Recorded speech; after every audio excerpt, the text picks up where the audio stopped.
우리 장권사님은 참 고민 많으실 것 같아요. 이번 주에는 뭐 해야 되나.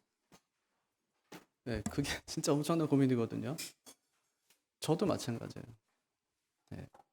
예전에 어떤 목사님이 그래요. 형님인데, 야, 목사의 특권이 뭔지 아냐? 가만 생각해보니까 아무것도 없는 거예요. 그랬더니 하는 말이, 주일에 전할 말씀 본문 정하는 거다 그러더라고요. 그것밖에는 목사의 특권이 없대요. 진짜 그렇죠, 그죠? 뭐 저는 뭐 특권이 없습니다. 제가. 근데 주일에 같이 말씀 나누는 그 본문을 정하는 거. 네, 우리 권사님도 네, 함께 할 수 있는 찬양을 정하는 거. 특권으로 생각하시고 힘들지만. 옛날에 우리가 예배할 때 창세기 한번 떠올려 보세요. 어디서 예배했죠? 제일 처음에 동산, 에덴 동산에서. 그 다음에는요, 제단. 예, 아브라함의 제단에서 예배하죠. 그 다음에는요. 그 다음에는 성막. 예, 성막 500년 동안 이제 성막 사용하고. 그 다음에는요, 성전. 1000년 동안 성전 예배 드리고. 그 다음엔요, 교회. 그쵸? 그러니까 장소는 계속 변해왔어요. 그냥 동산에서 드리는 게 지금은 교회까지. 그러니까 뭘 보여주냐면 장소는 뭐 그렇게 중요하지 않다. 예. 정말 중요한 건 예배자예요. 어떻게 예배하느냐. 동산 예배가 실패해요. 예. 제단에서 예배했던 거 아브라함이 성공하지만 사실 뭐 여기저기다 막 제단을 쌓고 막 하나님이 하는 우상에게 막 제사하고 그러다 하나님께서 그들을 끌고 나오면서 이제 움직이는 성막 하나님께 예배하는 곳을 만들어줘요. 이동식이죠. 이동식 줬어요. 근데 그것도 뭐 신통치가 않아요, 잘. 네. 가다가 막 금송아지 만들고요.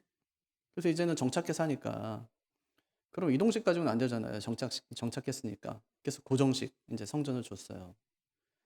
근데 성전도 처음에는 막 솔로몬이 짓고 나서 막 하나님께 막 찬송하고 하면서 막 예? 엄청난 재물 막 쏟아붓고 하면서 나중에 나이 들어서는 거기다가 막 우상들 막 갖다 놓고 변질되고 그래서 하나님께서 마지막에 성전문 닫아라. 나는 거기 없다 이제. 이렇게 말씀하세요. 그리고 한동안 하나님께 예배가 드려지지 않아요. 성전문 닫고 나서부터는. 그리고 나서 오늘 말씀이 중요한 것이 교회가 세워지는 말씀이기 때문에 오늘 말씀이 진짜 중요한 말씀이에요. 왜 중요하냐? 교회가 하나라고 고백하기 때문에 이 말씀이 중요해요. 만약에 교회가 여러 개라면 오늘 교회가 세워지는 말씀은 별로 중요하지가 않아요. 우리 교회가 언제 설립됐죠? 2015년 1월 첫 주에. 그러니까 우리한테만 의미가 있다고요. 네. 그날 우리한테만 의미가 있어요. 옆에 있는 교회가 우리 교회가 설립했다고 막 기뻐하면서 벌써 80년이 됐군요. 뭐 축하합니다. 뭐 진짜 우리가 떡 해드릴게요. 이러지 않거든요. 우리끼리 하는 거예요. 하지만 그 교회도 가만히 생각해 보면 그 교회도 언젠가 이제 설립이 되었고 10년이 됐든지 20년이 됐든지 그 교회가 계속 명맥을 유지하고 있다는 거는 그 증거가 뭐냐면 하나님이 그 교회를 세우신 거예요. 주님께서. 우리 교회만이 아니라 이웃 교회도 다 하나님이 세우셨어요. 그래서 근원을 계속 거슬러 올라가다 보면 어디서 만나냐면 오늘 말씀에서 만나요. 주님께서 교회를 세우셨다는 거예요. 네. 사람이 세운 게 아니라 주님께로부터 교회가 시작됐다는 겁니다.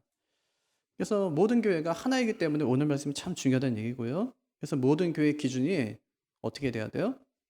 이 교회가 돼야 돼요. 오늘 세워진 그 교회가 돼야 돼요. 그래서 좋은 교회는 이 교회와 가까운 교회이고 병든 교회는 이 교회와 먼 교회예요. 예, 신약교회와. 그럼 신약교회가 어떤 과정을 거쳐서 생겨났을까? 오늘 읽진 않았는데요. 오늘 1장 말씀, 2장 말씀 같이 보려고 그래요. 1장에 보니까 주님께서 하신 아주 중요한 두 가지 구속사역이 나타나요. 그 중에 하나는 교회 설립과 관련이 있는 거고 또 하나는 직분이 생겨난 것과 관련이 있어요. 교회 설립과 관련된 거는 주님의 승천 사건이에요. 주님의 승천. 근데 우리는 주님의 구속 이야기를 할 때 승천은 종종 많이 빼먹어요. 예수님이 십자가에서 죽으셨습니다. 예수님이 부활하셨습니다. 그 주님께 다시 오실 겁니다. 요 세 가지 이야기는 정말 많이 하는데 예수님이 승천하셨다는 이야기는 별로 하질 않아요. 그런데 가만히 생각해 보면 승천 사건이 굉장히 중요한 사건입니다. 왜냐하면 교회가 언제 세워지냐면 주님의 승천 이후에 세워지기 때문에. 이게 뭘 말해주냐면 주님이 세상에 있을 때 교회를 세우지 않았다는 겁니다. 주님은요 개척교회 하지 않았어요. 그럼 뭐 본인은 안 하고 왜 우리한테 이렇게 힘든 걸 시키냐 할 수 있지만, 만약에 주님께서 교회를 했다고 생각해 보세요. 그리고 그 교회가 모델이 되어서 두 번째 교회, 세 번째 교회가 생겨져야 된다고 생각해 보세요. 그러니까 우리의 기준점은 항상 예수님이 세우신 교회인 거예요. 그럼 어떨까요? 예수님이 1대 담임 목사였어요. 예수님이 오래 사셨다고 생각해 보세요. 한 1000년쯤 살았어요. 그리고 이제 교회가 어느 정도 세워졌으니까 나는 이제 올라갈게 하면서 두 번째 목사가 세워졌어요. 그리고 세 번째 목사가 세워진 거예요. 그 교회 어떻게 됐을까요? 지금 1000년쯤 지난 다음에. 그 예수님께서 사셨던 그 목회의 방향과 또 예수님께서 사셨던 그 사역들이 지금 고스란히 남아있을까요? 아니면 많이 변질됐을까요? 아마 되게 많이 변질됐을 거예요. 그리고 아마 모든 교회들이 굉장히 힘들어했겠죠. 그 기준점이 되니까 힘들어했을 거란 말이에요. 예수님은 교회를 세우지 않으세요. 그 대신 뭘 하시냐면 교회가 세워질 수 있도록 토대를 마련하세요. 토대. 그래서 교회가 언제 시작됐냐? 예수님의 승천 사건 이후에 교회가 세워졌다 하는 것을 머릿속에 먼저 생각해 놓으시기를 바라요. 요한복음 14장을 보면 예수님께서 이제 하나님 나라에 관한 이야기 하세요. 예, 이렇게 말씀하세요. 내가 내 아버지 집에 거할 곳이 많다. 내가 너희를 위해서 거처를 예비하러 가겠다. 그리고 다시 와서 너희를 나 있는 곳에 있게 하겠다. 그렇게 말씀하세요. 그래서 반응이 두 가지 반응이 나와요. 도마가 물어요. 주님이 가는 데가 어딥니까? 그때 주님께서 하신 말씀이 내가 곧 길이요 진리요 생명이다. 나로 말미암지 않고는 아버지께로 올 자가 없느니라. 이렇게 말씀하세요. 주님이 가는 데가 어딥니까? 이렇게 얘기했더니 하나님 나라야, 천국이야, 이렇게 말씀하시는 게 아니라, 그게 중요한 게 아니라, 어디가 중요한 게 아니라 어떻게 가느냐가 중요하다는 거예요. 나로 말미암지 않고는 아버지께로 갈 자 없다. 이렇게 말씀하시니까 이번에는 빌립이 물어요. 그럼 우리에게 아버지를 보여주십시오. 주님께서 하신 말씀이 나를 본 자는 아버지를 보았거늘. 왜 아버지를 보이라 하느냐? 이렇게 말씀하세요. 그러면서 하신 말씀이 내 안에 아버지가 계심을 믿으라. 이렇게 말씀하세요. 그러면서 하신 말씀이 사명을 주는 거예요. 그들에게. 뭐라고 하냐면 요한복음 14장 12절에서 나를 믿는 자는 내가 하는 일을 그도 할 것이요 또한 그보다 큰 일을 하리라. 이렇게 말씀하셨어요. 그보다. 그는 뭐냐면 예수님이 하신 일이에요. 예수님이 하신 일보다 큰 일을 할 것이다. 그게 뭘까요? 예수님 이 땅에 계시는 동안 안 했던 게 뭐라고 그랬어요? 교회 세우는 일. 교회를 세우지 않으셨어요. 예수님께서 그보다 큰 일을 하리라고 말씀하신 것은 교회를 세울 것이다. 이렇게 말씀하시는 거예요. 예수님도 못한 그 일을 너희가 하게 될 것이다. 이렇게 말씀하신 것이죠. 그 일이 어떻게 시작됩니까? 성령께서 강림하시면서 교회가 시작돼요. 예, 교회가 이렇게 세워지는 거예요. 뭐로부터 시작됐다고요?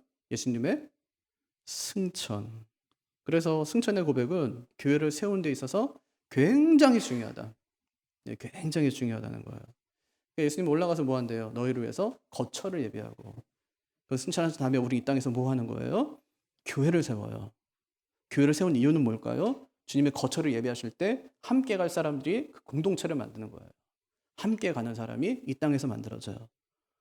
예수님은 거처를 예비하고 우리는 공동체를 설립하고, 나중에 주님께서 오실 때 공동체를 들어서 예수님이 마련하신 거처로 올라가니까 이 사역이 굉장히 중요한 사역이다 하는 것입니다. 참 이 승천의 고백은 교회를 세우는 데 있어서 진짜 중요해요. 근데 가만히 생각해 보면 매일 그 고백을 우리가 하고 있어요. 우리도 모르는 사이에 하고 있어요. 언제 하죠? 사도신경을 고백할 때. 오늘도 아까 했어요. 하늘에 오르시어 전능하신 아버지 하나님 우편에 앉아 계시다가 어떻게 하셨대요? 하늘에 오르시어. 승천이죠. 예수님의 승천. 이 고백이 정말 중요합니다. 왜냐하면 이 고백 위에 교회가 세워졌기 때문에. 그러니까 그것을 믿을 뿐 아니라 또 한 가지 해야 될 게 있어요. 이 고백 위에 교회를 잘 세워가야 돼요. 우리 부활절이 언제였냐면 4월 9일이었어요. 한 달 전에. 그럼 승천절은 언제일까요? 예수님이 부활하시고 난 다음 며칠 땅에 계셨죠? 40일. 그러니까 4월 9일 플러스 40. 5월 18일이에요. 근데 우리는 승천절을 지키지 않죠. 근데 유럽 교회들은 승천절 다 지켜요. 심지어는 국경일로 삼습니다. 승천절을. 왜냐? 기쁜 날이기 때문에. 이번에 뭐 성탄절이 대체공휴일 됐더라고요. 네. 기쁜 날이죠. 대체공휴일 됐어요. 그러니까 쉰단 말이에요, 이제. 주일에 걸리든지 뭐 토요일에 걸리든지 잘 못 쉴 때 월요일 하루 더 쉴 수 있게 그렇게 해준 거예요. 근데 승천절을 지킨다. 승천 기념주의를 우리가 지킨다. 그 우리 약간 좀 낯설지 않습니까? 그런데 승천절을 지켜요. 왜? 너무 기쁜 날이니까. 예수님이 승천하신 그날이 너무너무 기쁜 날입니다. 네. 그러면 제자들은 예수님의 승천에 대해 어떻게 이해했을까? 제자들의 신앙이 어느 순간에 180도 전환되는 순간이 있어요. 여태까지는 예수님이 잡혀 돌아가실 때, 죽을 때, 또 예수님이 부활하셨을 때 굉장히 위축되고 쫄아했던 그들이 어느 순간에 갑자기 신앙이 180도 변화되어서 유대인들의 어떤 박해와 어떤 뭐 핍박과 모진 뭐 고문과 아니면 자기를 죽인다고 해도 전혀 두려워하지 않는 그런 상태로 변화되는 시점이 있어요. 그게 언제일까요? 부활일까요? 승천일까요? 여인들이 예수님의 부활을 목격하고 왔어요. 제자들에게 와가지고 예수님이 부활하셨습니다. 이랬더니 의심하고요. 베드로가 얼른 뛰어가잖아요. 예, 얼른 뛰어갔는데도 여전히 의심하면서 가요. 의심하면서. 그들이 예수님의 부활을 믿습니까? 안 믿습니까? 안 믿어요. 예수님이 죽기 전에 나 3일 있다가 부활할 테니까 너희가 먼저 갈릴리로 가 있어. 그렇게 했을까요? 안 했을까요? 안 합니다. 네, 엠마오로 가는 거예요. 도마는요, 예수님의 부활하신 모습을 보고 만져봐야 믿겠습니다. 그렇게 얘기해요. 만져봐야 믿겠습니다. 마태복음 28장을 보면 11제자가 겨우 갈릴리로 가요. 부활하신 주를 만나거든요. 거기서 주님 보고 경배하는데 그 다음 구절을 보면 이렇게 돼 있어요. 아직도 의심하는 사람들이 있더라. 그러니까 예수님이 부활하신 다음에 40일 동안 제자들이 여러 번 만나주셨는데도 만나면서도 계속 의심해요. 고기 잡으러 가고 막 그래요. 그럼 그들의 신앙을 결정적으로 변화시킨 그 순간이 어디 있었을까? 그게 예수님의 승천을 목격한 겁니다. 예수님의 승천을 목격한 거예요. 그들이 예수님의 승천을 목격하기 전까지는 계속 숨어 있어요. 예수님 부활하셨어요. 알았어요. 근데 사람들이 그 부활하신 것 때문에 자기들을 잡아서 이제 어떻게 할까봐 두려워가지고 집에 모여서 숨어 있습니다. 문을 꽁꽁 닫고요. 그때 예수님께서 문을 쓱 하고 통과해서 들어오시면서 너희에게 평안이 있을지어다. 이렇게 말씀하세요. 그러니까 그들은 예수님이 지금 부활하셨는데도 그 사실을 알면서도 안에 들어가서 막 두려워 숨고 있는 겁니다. 근데 예수님의 승천을 본 뒤에는 어땠을까요? 누가복음 보실래요? 24장 51절부터 한번 보세요. 누가복음 24장 51절부터 53절.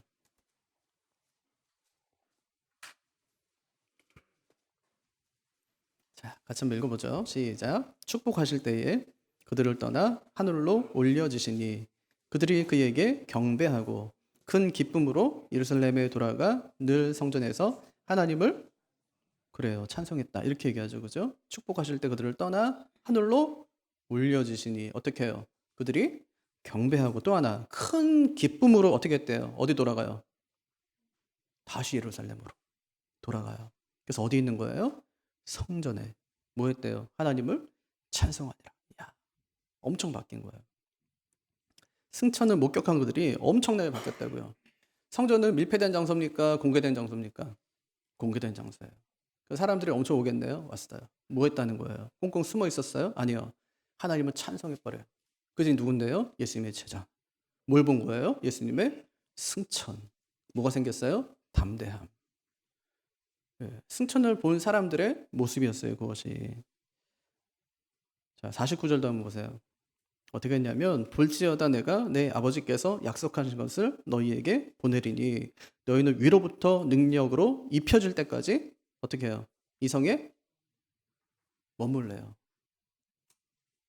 그러니까 어떻게 했어요? 올려주심을 다 본 다음에 그 말씀대로 그 성에 머무는 거예요. 승천을 본 다음에 완전 달라요. 승천을 보기까지는 예수님께서 무슨 말씀을 해도 믿지 않고 의심했는데 승천을 딱 보고 난 다음에는 완전 180도 완전 달라졌어요. 그 사람들이. 그러니까 제자들의 불신과 두려움을 사라지게 만든 게 뭡니까? 부활입니까? 승천입니까? 승천이에요. 승천. 그럼 중요한 거네요. 그죠? 너무너무 중요한 거예요. 승천이, 예수님의 승천이. 그래서 부활과 승천의 차이가 있다면 부활은 제자들이 예수님의 부활을 목격하지를 못했어요. 왜 그랬을까요? 무덤에서 깨어났으니까. 무덤은 큰 봉인된 아주 큰 돌이 막혀 있었고요. 입구가. 볼 수가 없었어요. 또 한 가지 이유가 있어요. 부활한다고 그렇게 말을 해도 믿질 않아요. 그러니까 보여주질 않아요. 근데 승천은 달라요. 승천은 제자들이 직접 목격합니다. 그들이 보는 가운데 주님께서 승천하셨어요. 그럼 그것을 보는 제자들의 마음이 어땠을까요? 3년 동안 따라다녔던 그 예수님이 승천하고 계신 거예요. 이제 완전히 간대요. 그럼 그 마음이 어땠을까요? 첫째, 서운하다. 서운할 수 있죠? 야, 이제 주님 가시는구나. 서운하다. 둘째, 슬프다. 셋째, 기쁘다. 서운하고 슬플 것 같은데 기뻤대요. 오늘 말씀 그거잖아요. 아까 말씀 읽은 게 그거잖아요. 24장에 그들이 크게 기뻐했다. 예. 우리 예상과 좀 다르죠? 이제 가면 언제 오나 뭐 이러면서 해야 될 것 같은데 그게 아니라 엄청 기뻐했다는 거예요. 예. 누가복음에 보면 크게 기뻐하는 게 두 장면이 나와요. 하나가 뭘까요? 천사들이 뭐라고 그래요? 이렇게 말해요. 큰 기쁨의 좋은 소식을 너희에게 전하러 왔다. 그렇게 얘기하죠. 예. 큰 기쁨의 좋은 소식이 뭔가요? 예수님의 탄생. 예. 그때 큰 기쁨의 좋은 소식이라고 이야기해요. 또 예수님이 승천하실 때 제자들이 크게 기뻐했다. 이 딱 두 번이에요. 크게 기뻐한 사건이 두 번이라고요. 이 복음이라는 말은 좋은 소식인데 큰 기쁨의 좋은 소식인데 첫 시작이 예수님이 하늘에서 땅으로 내려오는 것으로부터 시작해서 마지막은요. 다시 땅에서 하늘로 올라가시는 것으로 끝나요. 예. 이게 큰 기쁨의 좋은 소식이라고요. 예수님이 성육신하셨다. 예수님이 승천하셨다. 예. 이것은 마무리되는 거예요. 그러니까 복음은 예수님이 오셨다는 것에서 예수님께서 승천하셨다는 것으로 마무리되는 거예요. 이게 큰 기쁨의 좋은 소식이라고. 예수님께서 자신의 구속 사역을 이렇게 완성하셨습니다. 그 첫째가 성육신이고 마지막이 승천이라는 거예요. 그러니까 되게 중요하네요. 그죠? 예. 그럼 왜 주님께서 하늘로 승천하셨을까요? 예수님이 십자가에 달리셨을 때 마지막에 다 이루었다. 다 이루었기 때문에 그러니까 예수님께서 올라가신 걸까요? 더 이상 예수님이 하실 일이 없어가지고 이제 이제 다 했으니까 올라가자. 이제 좀 편하게 좀 쉬자. 이제 좀 지켜보자. 이래서 예수님께서 올라가셨을까요? 그게 아니에요. 히브리서에 보면은 예수님께서 하늘로 올라가신 이유를 이렇게 얘기해요. 하늘 성소에 들어가 자신의 상한 몸을 하나님께 보여드리기 위해서다. 이렇게 해요. 하나님 제가 땅에서 인간들을 위해 대속의 사역을 마치고 왔습니다. 이것을 보십시오. 제 손에 있는 못자국을 보십시오. 제 발에 있는 못자국을 보십시오. 예, 제 옆구리에 있는 창자국을 보십시오. 내가 저들을 위해서 죽었습니다. 예, 그거 하기 위해서 하늘 성소에 올라가신 거예요. 그럼 하나님께서는 주님의 몸을 확인하시고 만족하셨다는 증거가 있냐? 있어요. 그게 오늘 읽은 말씀인데요. 하나님이 주님이 이루신 구속 사역이 완성되었다고 이 승인하신 증거가 오순절에 성령님을 보내주신 거예요. 네. 만약에 예수님께서 자기 사명을 완수하지 못했다면 성령님을 보내줄 수가 없어요. 아직 구속이 다 이루어지지 않았는데 어떻게 그 다음 일에 성령님을 보내줄 수가 있어요. 성령님을 오순절에 보내셨다는 것은 예수님께서 자기 사명을 다 완수하셨다는 것을 하나님께서 입증해 주시는 거예요. 그래서 제자들이 예수님의 승천을 보면서 크게 기뻐했다는 그 말씀은 큰 의미가 있어요. 왜냐? 그들이 그렇게 크게 기뻐할 수 있었던 이유는 예수님의 승천의 본질을 그들이 정확하게 이해하고 있었다는 것을 말해주기 때문입니다. 그 승천의 본질이 뭐냐? 한마디로 말하면 승리예요. 승리. 그래서 에베소의 정의에 따르면 예수님의 승천을 통해서 죄와 사망으로부터 승리하여 만왕의 왕이 되셨다는 거예요. 예, 그걸 선포하는 것이 승천이에요. 제자들이 이것을 확실히 믿었기 때문에 예수님의 승천을 보면서 크게 기뻐할 수 있었다는 거예요. 어떻게 할 수 있냐?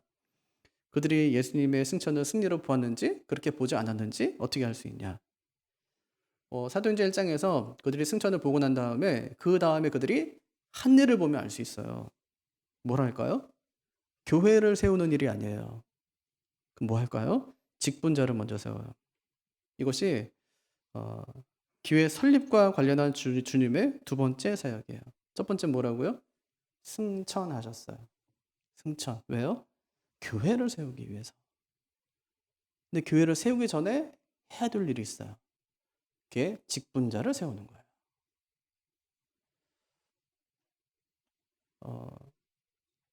교회를 처음 이제 목사가 개척해요. 그럼 교회가 먼저 있었어요? 아니면 직분이 먼저 있었어요? 직분이 먼저 있었어요. 목사라는 직분이 먼저 있었다고요. 아무것도 직분이 없는데 교회가 세워질 수 있나요? 그럴 수 없어요. 순서가 안 맞아요. 직분이 먼저 있어요. 하나님께 받은 직분자가 먼저 있고 교회가 세워져요.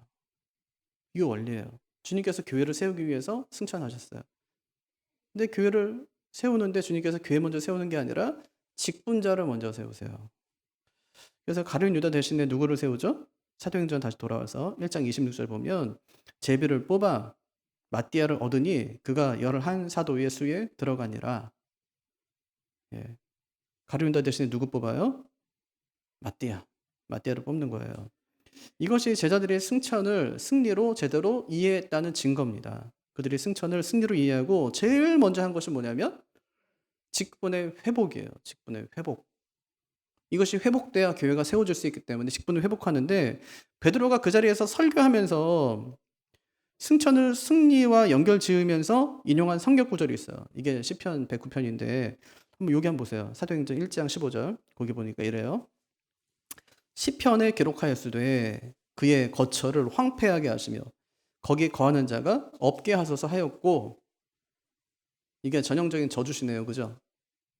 뭐 해달라는 거예요 지금? 그의 거처를 황폐하게 하시며 거기 거하는 자가 없게 해달라. 그러니까 원수들이 있는데 자기 괴롭힌 거예요. 그러니까 하나님께 탄원하면서 이제 저주하며 기도해요. 하나님 그 땅에 있는 사람을 다 싹 다 없애주세요. 이렇게요. 이게 저주시의 특징이거든요.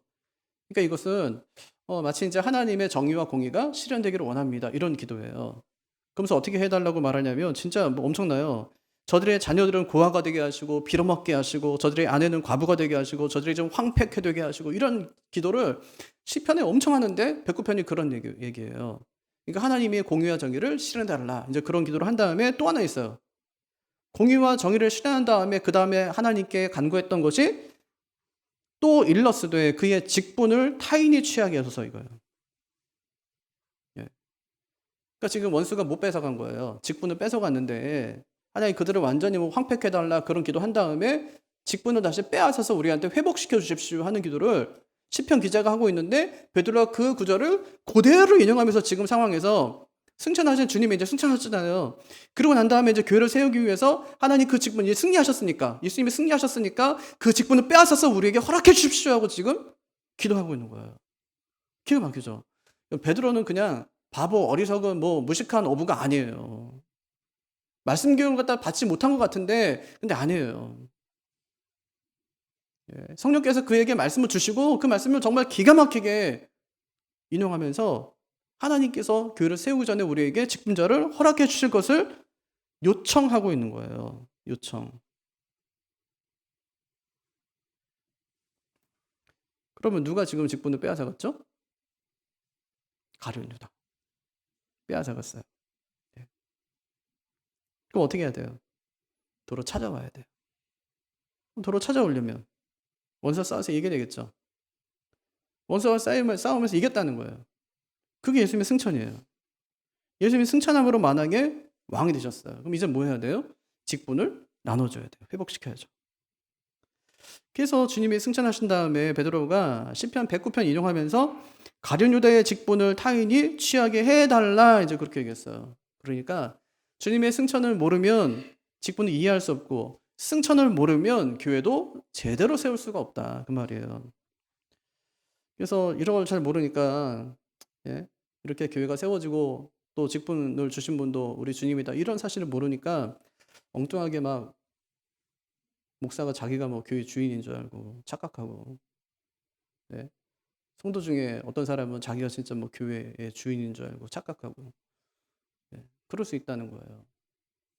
그러니까 자기가 뭔데 막 뭐 자기 아들한테 막 직분 막 주고 막 뭐 담임 목사하고 뭐 1분 안에 막 박수 쳐 갖고 끝내고 막 말도 안 되는 일이 교회 안에 막 벌어지는 거예요. 왜냐 안 가르치니까. 가르치면 피곤하거든요. 우리 장로님 그러더라고. 어떻게 교회 갔더니 그 장로 임직식에서 이렇게 헌법책 나올 때 그거 악한 거니까 다시 돌려주라면서 그랬다잖아요. 그러니까 장로님들이 헌법을 알면은 굉장히 피곤해지니까 목사가 안 가르쳐요 교회가. 그러니까 목사가 주인 되는 거예요. 직분자들은 뭐 자기가 주인 되는 거죠. 잘못된 거예요. 말론도 아니래죠, 그죠? 제이머스도 아니래요. 자기는 뭐 메시아가 아니래. 메시아라고 한참 하다가 그게 문제될 것 같으니까 자기는 뭐 그런 적이 없다. 뭐 이만희도 그러죠. 영생불사, 자기는 안 죽는다고 했다가 자꾸만 취재하니까 그러니까 자기도 죽는다고 이제 그러고. 얼마나 어리석어요. 그 꼬이면 막 사람들이 넘어가잖아요. 근데 이게 사사기에도 있는 말씀이에요. 8장에 보면 기드온이 자기가 왕이 안 되겠대요. 근데 실제로는 왕 노릇하고 있어요. 하나님께서 막 함께 해주셔서 전쟁 이기잖아요. 내가 마치 이긴 것처럼 이게 으쓱해가지고 자기가 왕 돼요, 그냥. 네. 우리도 얼마든지 그럴 수 있다고요. 그러니까 내가 이룬 교회인데 이렇게 할 수 있어요, 목사가 은퇴할 때. 내가 30년 동안 이 교회에서 내가 이룬 게 얼마인데 뭐 당신이 뭐 나의 그 수고를 알아? 뭐 이러면서요. 예. 맨날 하나님의 교회라고 하고 막 이렇게 하면서 나중에는 이제 은퇴할 때 되니까 내가 이룬 게 얼마인데 이렇게 할 수 있거든요. 근데 여러분 근데 목사보다 여러분이 이 교회를 훨씬 더 오래 다니세요. 예. 저는요 은퇴하고 하면은 저는 여기 안 나와요.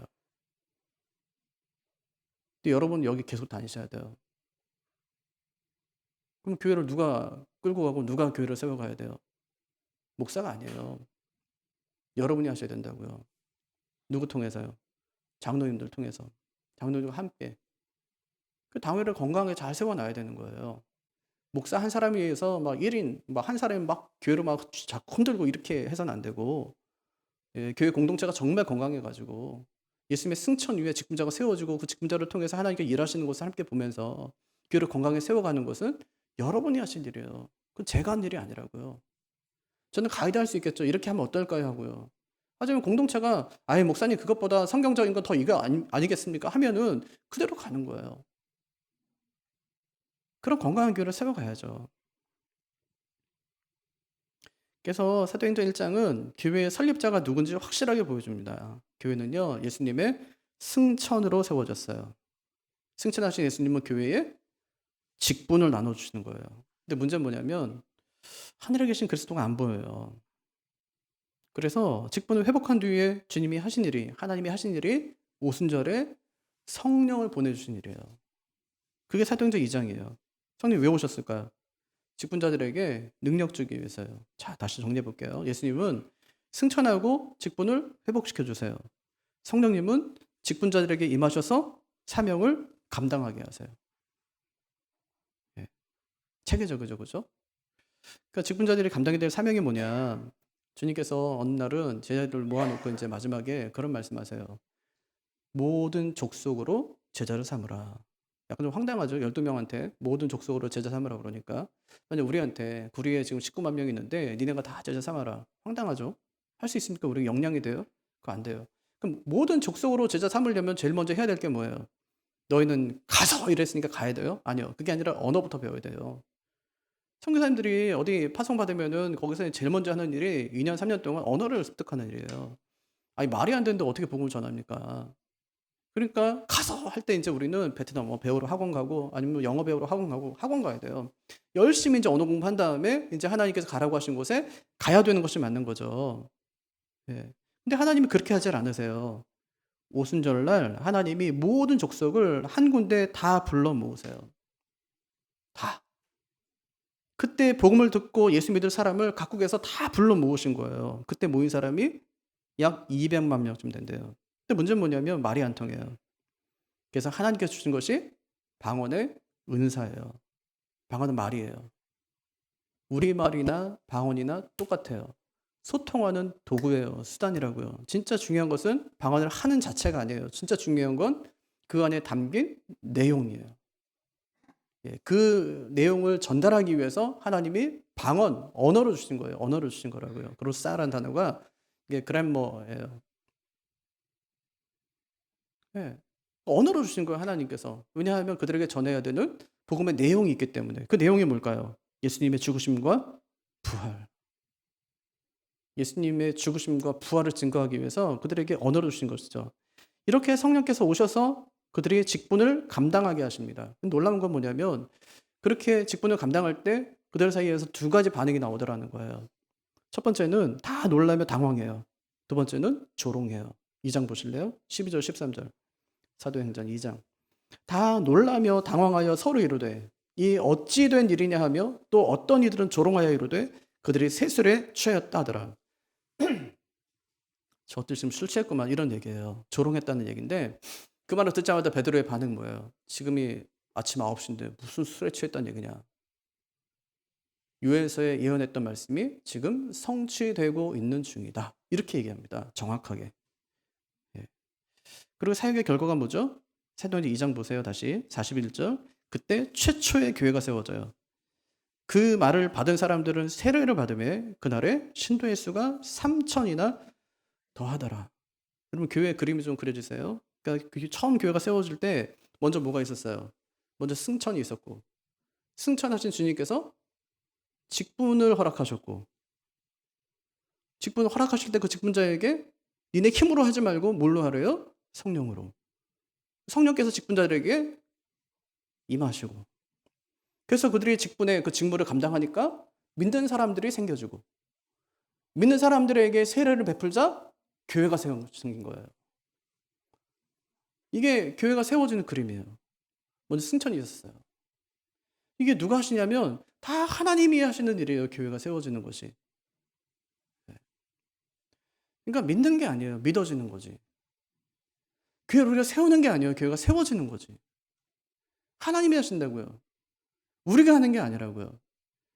복음을 전하라고 하신 그 하나님께서 한 번도 우리에게 열매를 계수하면서 우리에게 탓하신 적이 한 번도 없어요.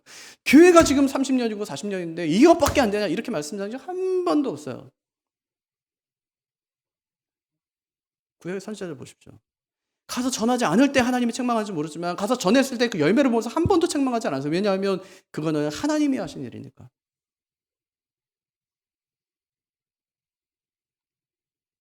이렇게 교회가 세워졌어요. 그럼 뭘 해야 돼요? 오늘 말씀 보니까 첫째가 사도의 가르침을 받아요. 사도의 가르침을 받는다는 말은 목사의 설교를 듣고 그 말씀을 마음에 잘 새긴 이런 뜻이 아니에요. 목사는 사도가 아니니까. 어떤 분들은 목사가 사도래요. 자기가 사도래요. 사도는 뭐냐면 예수님의 제자예요. 12명의 제자. 그게 사도예요. 또 한 사람 있다면 그거는 바울밖에 없어요. 예수님의 제자가 사도인데 어떤 사람은 자기가 사도래요. 그만큼 오래 살았다는 얘기인가? 아닌데. 사도가 아닌데 예수님의 제자도 아니면서 자기가. 예. 사도의 가르침을 받는다는 것은 목사의 가르침을 받는다는 것이 아니에요. 목사는 설교 준비를 할 때 이 말씀의 의미를 정확하게 이해하고 정확하게 가르칠 책임이 목사한테 있는 거고요. 듣는 분들은 목사의 저 설교가 진짜 오늘 본문이 가르치는 그 설교인지를 분별하면서 들어야 되는 책임이 있는 거예요.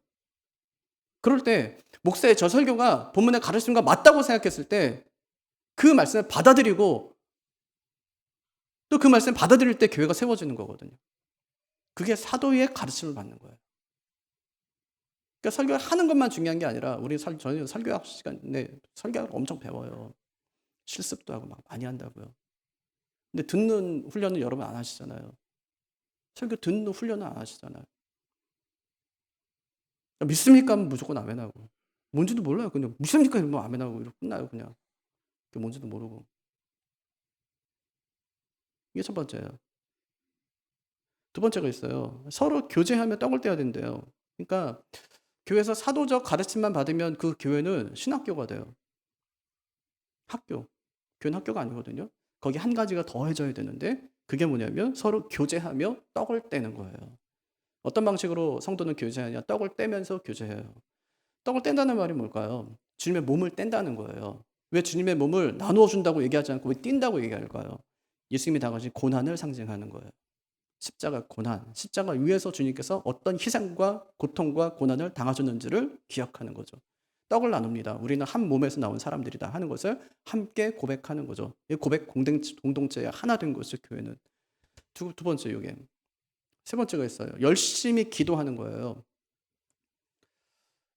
근데 여기서 말하는 기도는 개인 기도가 아니에요. 공적인 기도인데 그럼 공적인 기도를 어떻게 했냐? 그 당시에 사람들은 시편을 가지고 있습니다. 시편 찬송을 부르고 시편으로 기도하고 시편으로 나눔하고 이렇게 했다는 거예요. 그래서 우리가 이렇게 성도가 되면 세 가지를 함께 해요. 사도의 가르침을 우리가 따르고 또 하나가 이제 교제하면서 서로 떡을 떼고 열심히 모여서 기도하는 거예요. 그걸 누가 하냐? 직분자가 그 일을 하는 거예요. 직분자. 직분을 맡은 사람들이 앞에서 그 일을 행하는 겁니다. 그래서 장로를 세우는 일이 그만큼 중요한 거예요. 그래서 장로의 직무 중에 사도의 가르침이 있어요. 오늘 주일에 안 나오신 분들, 아파서 못 나오신 분들, 뭐 여러 가지 사정이 있는 분들에게 찾아가셔서 오늘 이 강단에서 선포된 말씀이 이런 내용인데 이러면서 이제 그 말씀을 같이 전달하고 나누는 책무가 하나 있고요. 또 하나는 교제하는 거예요. 말씀으로도 교제하지만 또 하나는 성찬을 통해서 교제하는 거예요. 오늘 성찬식이 있었는데 만약에 어떤 분이 참여하지 못했다면 말씀과 함께 성찬도 함께 나누는. 신방 가고 주보 나누고 하면서 이제 그게 또 하나 있고 또 함께 모였을 때 열심히 기도하고 서로 중보하고 또 함께 찬양하는 그런 측면이 그 안에 담겨 있는 것이죠. 이렇게 세례 받은 신자들이 사도의 가르침을 열심히 배우고 떡을 떼면서 교제하고 기도한 일을 열심히 하고 난 다음에 그 다음에 이제 안에서는 이렇게 했는데 밖에서 또 한 일이 또 나와요. 그게 뭐냐면 밖에 나가서 또 코이노니아 하는 거예요. 밖에 있는 사람들에게 코이노니아. 그래서 마지막 결론이 47절이에요. 하나님을 찬미하며 또 온 백성에게 칭송을 받으니 주께서 구원받는 사람을 날마다 더하게 하시니라.